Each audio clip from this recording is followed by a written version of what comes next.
Hey guys, it's Graham here at Bike Bros. I should be riding that beautiful bicycle you see behind me home from the shop right now, but it's raining out.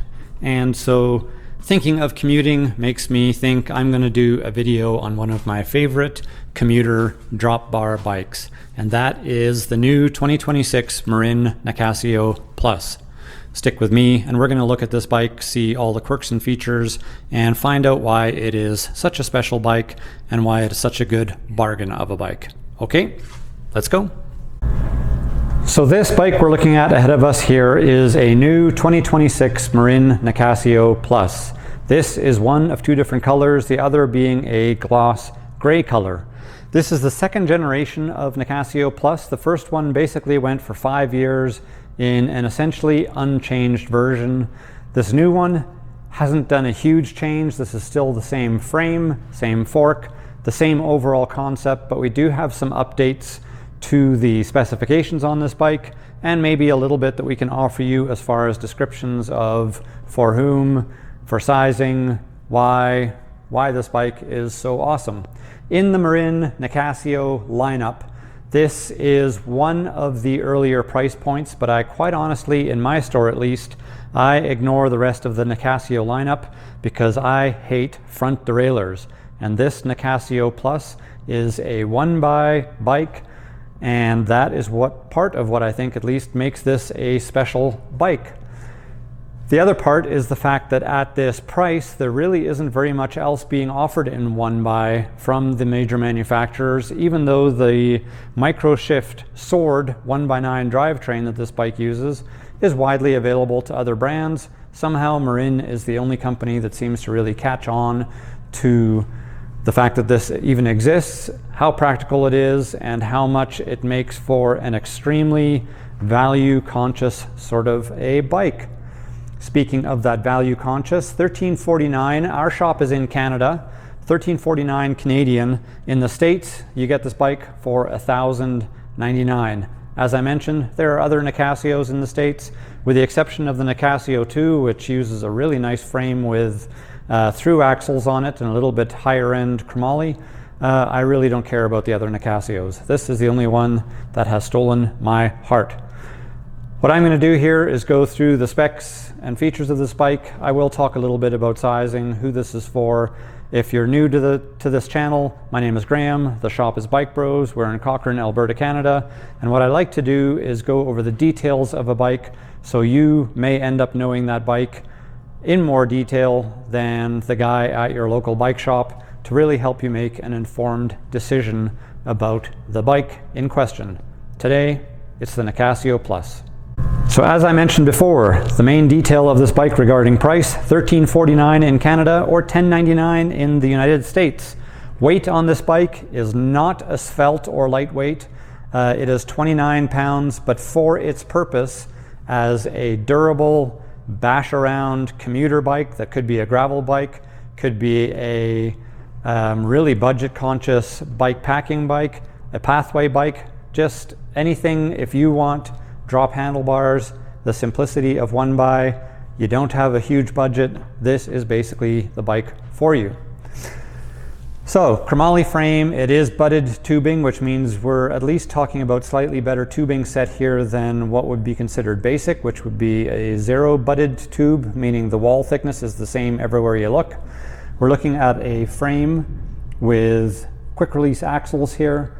As I mentioned, a Microshift Sword 1x9 drivetrain with an 11 to 46 range cassette. So that's a very usable range for most people's commutes or regular rides, enough of an easy gear to get you up the hills.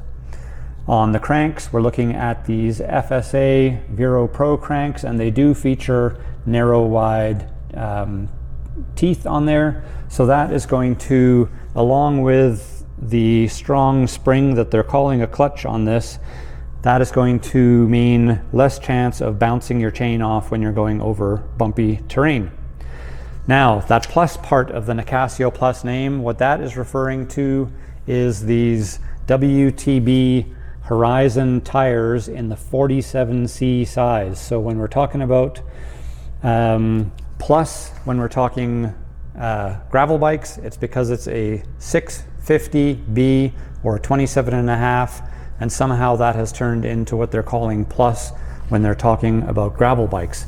Now, an interesting thing of note is that as I had this in the stand building it, I also happened to have a brand new Marin DSX nearby, and I was able to take the wheels off it and put them in here. They are 700 by 45C wheels and tires off that DSX. So this bike is cross compatible. It can be a 650B bike or a 700C bike if in fact you wanted to get one of these and do some personalization.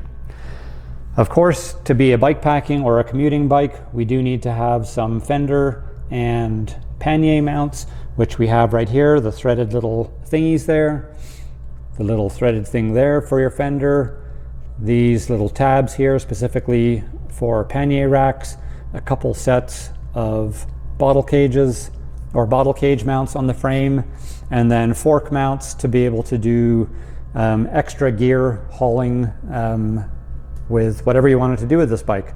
And then even on top here, these are using the water bottle standard measurement, but that could be room for a bento box style of bag. So, other stuff. We have nice 16-degree flare handlebars. The particular bike we're looking at here is a 52 centimeter frame, so this is going to be for quite a small rider, probably somebody in about that 5'2", 5'3" kind of size. And that does bring up a couple things. A, the fact that this bike comes in 6 sizes, ranging from 50 to 60 centimeters, so fits a huge range of riders. And especially when we're considering smaller riders, if they had questions about why this Plus version or the 27.5 wheeled version might be of use or important to them, the fact that if these wheels were any bigger, our toe overlap issue that we would have here, if somebody's foot is sort of midfoot, rubbing your foot or catching your foot on your tire, that becomes a more pronounced issue on smaller bikes. So I know for people like my wife, small riders in general, I personally think that that is a safety issue, having bad toe overlap. So having a slightly smaller wheel on this bike does at least alleviate or mitigate that issue just a little bit. Sorry, editing room Graham here. I just had some stuff I figured I have to throw into the middle of this video to help you understand a certain thing about this bike and about drop bar bikes in general that may make you appreciate why this bike is so special. So when we're talking about drop handlebar bikes, one of the complications of the whole thing is the fact that on a drop bar bike, we have our brake lever and our shifter all mixed into this one unit here.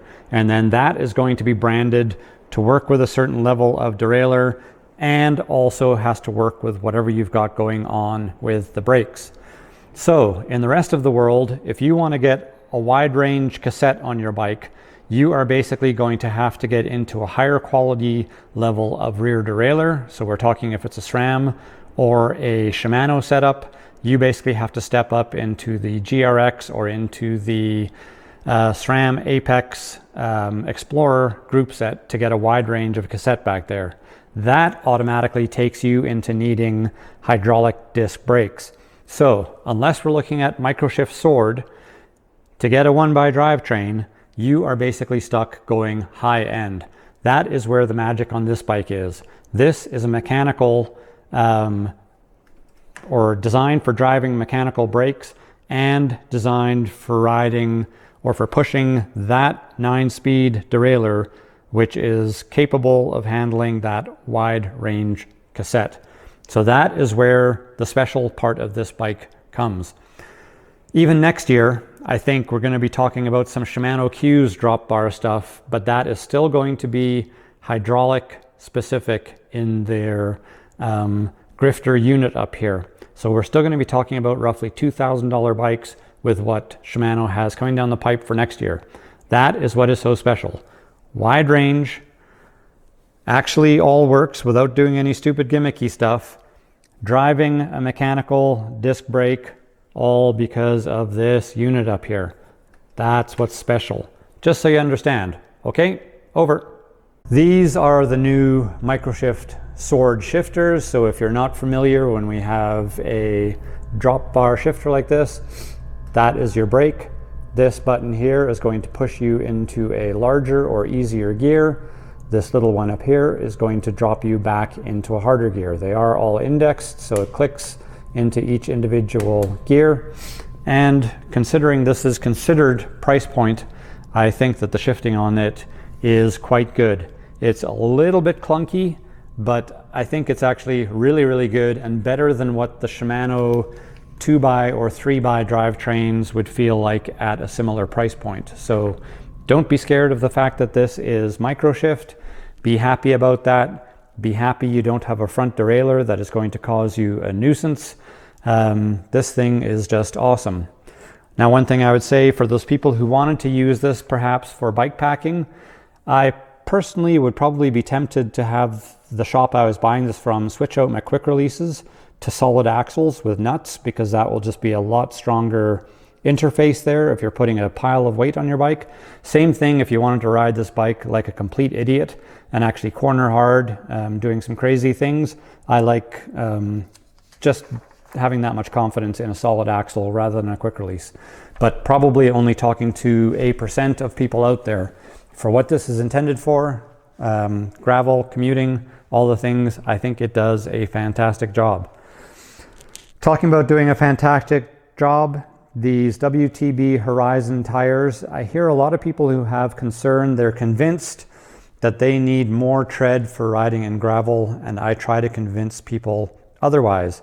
I personally think the most important thing on a gravel tire is going to be your contact patch. So that is how wide your tire is, how long the patch is that touches the ground.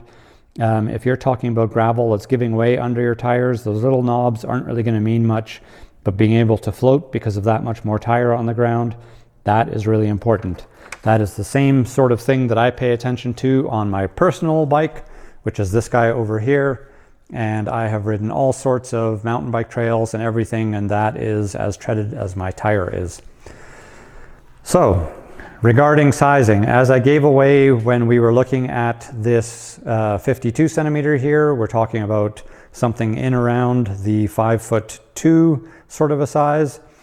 What we're tending to see is that people, the way they're fitting on these bikes, they're trying to look for a little bit of a shorter reach, that distance from your handlebar to your seat, to keep you sort of on your bike and not looking stretched out with your hands way ahead. I just find that position, being a little bit more compressed in reach, helps you to handle the bike, and of course it's going to add to things that really matter for commuting or for bike packing. You're going to be a little bit more comfortable. For other sort of sizes, I would say, like, I'm a little bit over 6 feet tall, and I would honestly be tempted by a 56 or going with a 58, and I would end up shortening the stem quite a bit if I went with a 58. So that's once again keeping that theme of, for its purpose, we're not going to sort of suggest a fit that mimics a full-on road bike fit.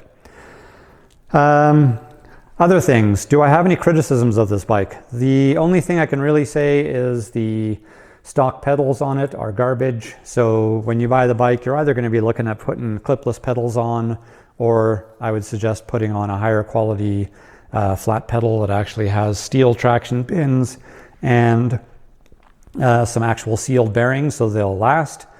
Beyond that, I think this thing, once again, for the money you spend, is a fantastic bike. So nothing to say about that. Little niggles. The cranks on this bike, I think, as I talked about that toe overlap issue before, I personally think that if they went with shorter cranks on all sizes of this bike, there would not be any downside, and they would have the upside of ever so slightly reducing that toe overlap for the tiny sizes. They could as well, the guys at Marin on those tiny sizes, slacken the head tube a little bit to just get that front wheel pushed away. Once again, I'm always concerned about toe overlap. It really freaks some people out, and I empathize with those people. I don't like that feeling, even though at my height I don't really have any concerns with that. I see other people that get really concerned. Nothing more to say about this. Awesome commuter bike. If you want something that looks really funky, represents dollars well spent, is going to be tough as all get out because of this cromolly frame, something you can strap a pile of stuff to or ride around in a pretty minimalist mode and just enjoy, I think that this is a fantastic bike from Marin, the 2026 Marin Nicasio Plus.